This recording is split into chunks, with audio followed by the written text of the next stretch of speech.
There is a whole new workforce coming to your local burger joint, and what's going to be on the line might not have as much of the human touch when it comes to cooking your food. Senior business reporter Nisha Patel in with me, and welcome coming in, telling us about a trend that you've picked up, robo-cooks? Robo-chefs, Robo-chefs, okay. Everywhere. They're behind the counter. You might not really notice them. I haven't.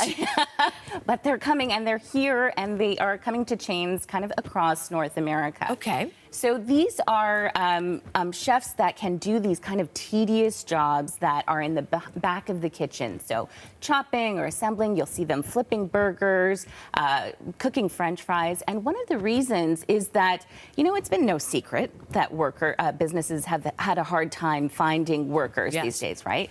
So these staff shortages have really picked up during the pandemic. A lot of workers didn't want to do those fast-paced, demanding fast food jobs, and the wages were going up. And so companies were having to pay these high labor costs. So they turned to automation to fill the gap. So, you know, one startup called Subotica has this salad-making robot in Vancouver. It assembles salads. It can make up to 300 salads an hour and cut labor costs by 30%. So these businesses that are having a hard time finding workers, they're saying, hey, let's input this because we can't find the workers. So Chipotle is another one. It has something called an avocado. It cuts, cores, and scoops avocados in half the usual time. So a person can make guacamole. The robot does this in half the time. So here is the chief technology officer of Chipotle. Take a listen to what he has to say.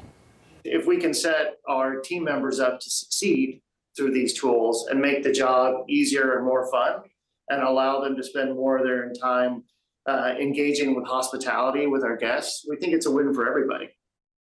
So these companies say that they can shift their workers to maybe do things like face the customers and that kind of thing. But the technology, Heather, for a long time was very expensive. Now it's gotten to the point where companies say it's worth it. And, you know, robots, they can work around the clock and they don't call in sick.